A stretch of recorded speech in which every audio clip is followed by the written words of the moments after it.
here we are, Ryan. Wow. Years in the making, huh? It only took us a few years. It only took us a few years. We Man, know each other for like 6 years or something, right? So investing together for 6 years, flying Cessna around the Southeast. Yeah, I mean, we've had some incredible experiences together, and we've been talking about doing this for so long now. I'm so excited to be getting this thing off the ground. Figuratively, literally, this episode is dedicated to the podcast in its entirety, the vision that Ryan and I have for it, what we want to bring to the pilot community, and to introduce ourselves to the listener base and give you a little background about ourselves. So Ryan, do you want to take it away in terms of sort of what we're doing here and give some background about you, and then I'll pick it back up?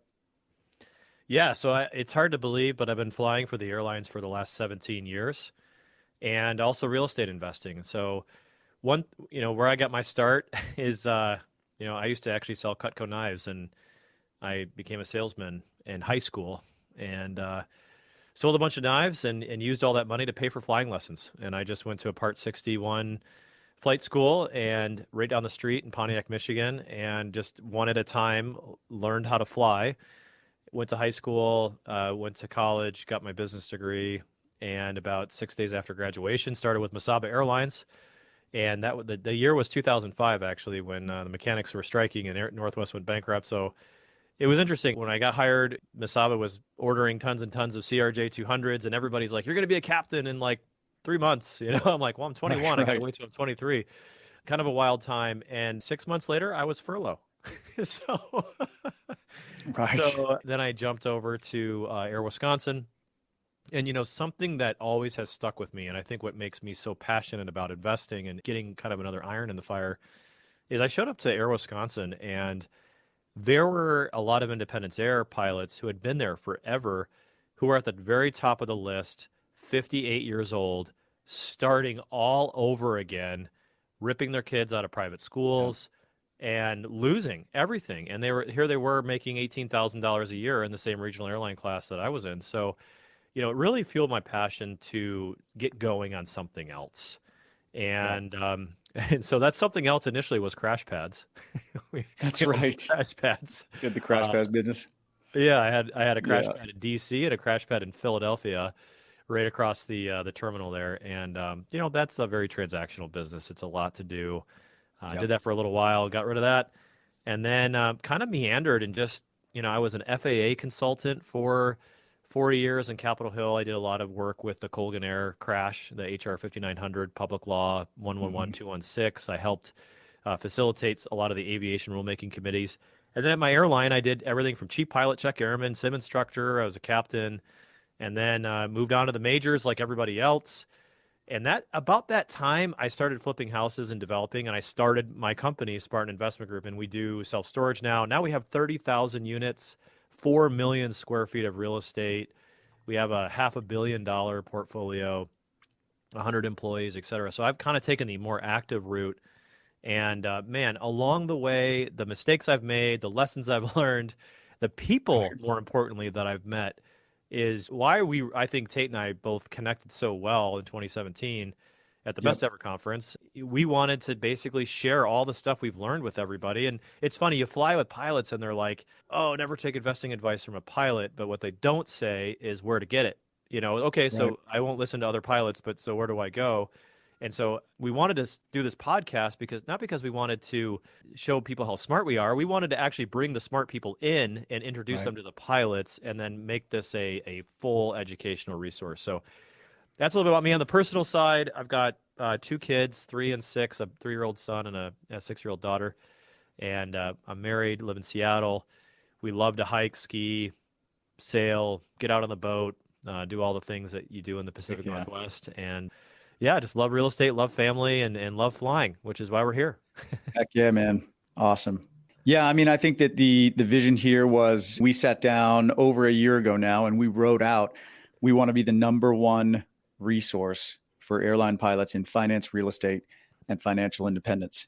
That's what we're here to deliver. We have an incredible guest lineup in the pipeline. I'm really, really excited to bring all of this knowledge and experience and network to the pilot group. A little bit of background about myself. Yeah, Ryan and I met in 2017. I've been with my major airline for just shy of 13 years as of this podcast recording. I've flown the 76, the 330, captain on the 717, captain on the 321, currently line check airman, sim instructor, and very shortly going to training in the left seat for the 330. On the side, though, I've been a real estate guy since I was a teenager, reading Rich Dad Poor Dad and real estate books. And that was sort of always my second passion. So I've been chasing down this obsessive pursuit of financial freedom and passive income since I was in college, really. I started investing in real estate in my early 20s, buying single family homes, using property management companies to manage the tenants because I didn't want them to know how young I was and take advantage of me. So, and traded successfully up from some single family homes to some multifamily, and which I still own, but eventually went the passive route after learning from Ryan and a bunch of other wonderful operators at that Best Ever conference, at that conference in Denver in 2017. So I took kind of a hard left, started investing passively, and just realized there was a real opportunity to help other pilots invest passively in real estate as well, which is why I started my company, which is called Turbine Capital, where we are a fund. Ryan is an operator where they focus specifically on the self-storage asset class, whereas our company, we are a capital partner. So we find and vet folks like Ryan that operate real estate. But we are diversified across a number of different operators in a number of different asset classes and geographies. And so, yeah, that's kind of my background. My other half, Lucy, and I travel the world, no kids. We can barely keep our houseplants alive because we're always working or flying or having fun, sailing the Mediterranean somewhere. But yeah, I'm sure one of these episodes I'll be recording from a sailboat somewhere sometime in the future. You have the definition of a fun life. I actually do. I won't fight you on that one. Don't you like rent castles on your birthday or something? That was a Halloween party actually a few years ago. God. Yeah, Dracula's castle to be exact. Yeah, it was a heck of a party. I flew to Romania for like 36 hours.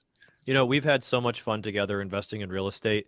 Tait and I actually flew to Atlanta and we rented a Cessna and we went and toured 3 states and 10 properties. Yep. You can look all about it on YouTube. Maybe we'll put the links to it, the fun thing. We'll put the highlight reel on there. So we bought 10 self-storage facilities. I think it was like 4,000 units or something in Tennessee, Georgia, and Florida. And we went into all the little GA airports and got the courtesy cars and went to the properties. So we had so much fun. I have that picture of us actually hanging on the wall from Chattanooga in my office. Right on. Yeah. But we love flying. We love doing general aviation. Tait mentioned what he flew. I'll say I'm more of a Boeing guy, 73, 75, 76. No Airbus time yet, but maybe someday. Yeah. But we love like flying. it. Yeah. You'll like it. Once you get used to it, as the French say, automatique. That's right. And I love it, general aviation, especially in the Pacific Northwest. You can get around. I fly to some of my development projects and fly for fun, of course. And Tait, you've got a Bonanza, or you got access to a Bonanza or something? Yeah, I'm on the insurance for Turbo 836 based in California. And that's my mainland runaround airplane when I have the time. It's a blast. I don't own it. Very good friend of mine, his father-in-law own it. Shout out to Ryan, other Ryan. And yeah, thanks for the bow. Yeah. Let's talk about a little bit of our roadmap, what we're going to talk about, what we're going to do, who we're going to bring on, kind of our strategy and kind of who we vet, because we don't bring anybody onto the show. This isn't a podcast where we just grab any guest or anybody and throw them on here. We are doing this for the pilot. And I think we have the pilot mindset when we bring somebody on, where we're trying to be relatable to an airline pilot who's transitioning from a regional or at a regional to a major, military pilots, and even corporate pilots too. So, Tait, what else are we looking for?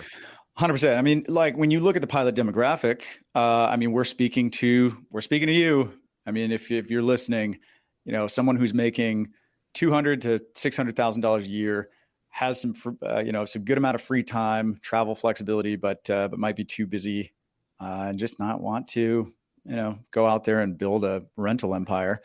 There are some really unique ways that you can become more tax efficient, be smarter with estate planning, be smarter with, insurance, be smarter with all sorts of things. And so we're looking to bring on some really big names This is not going to be another show where we're just, bringing somebody on to talk about how they flip houses. These are big, big names that we want to bring on, people that have done really amazing things. But most of all, at the end of the day, our goal is that every single lesson that we share with you on this podcast is going to be practical and applicable to your life. Yeah, and I think you nailed it with the applicability. Too many times, I didn't know anything about financing or investing 10 years ago. I didn't learn it. I didn't really learn it in college. I didn't really learn it. I learned it listening to podcasts, going on jogs, my layovers. I've listened to thousands and thousands of podcasts. When I'm having downtime on trips or cleaning the house at home, I'll listen to a podcast, or on a road trip with my wife. And so all this knowledge we've accumulated has been important, but really it's not about our knowledge. It's really about the people that were on those podcasts. We're networked with most of them now. And those are the types of guests we're going to bring on, and we're going to put it through the pilot lens. And right now that doesn't exist. When I was doing it, it was like, there was, it was so much fun to meet Tait at a real estate conference. Cause how do you know there's an airline pilot at a real estate conference? He'll tell you. So of course, or I think I was saying one thing and they said, "Oh, did you know this guy Tait over here?" And so we completely hit it off in that regard. And we just, first and foremost, we love doing this show, and we love sharing the knowledge that we've come across. And we hope that you write us and you tell us, how we're doing, and maybe if you've learned something, and that kind of encouragement really helps us continue the show. And Definitely. That's all we really ask, is just tell Hey, like and subscribe. Yeah, like. No, seriously though, please like and subscribe. But yeah, tell your friends, tell other pilots, or even people who just like aviation. We're going to kind of sprinkle in a little bit of aviation flair to everything that we do, but also, have some really knockout advice that we get from some of our guests. So really looking forward to it. Definitely. Well, thanks, Ryan. I think we're excited to get into this first episode. So let's everybody get on to it. All right, let's go. Hey, cheers. Thanks.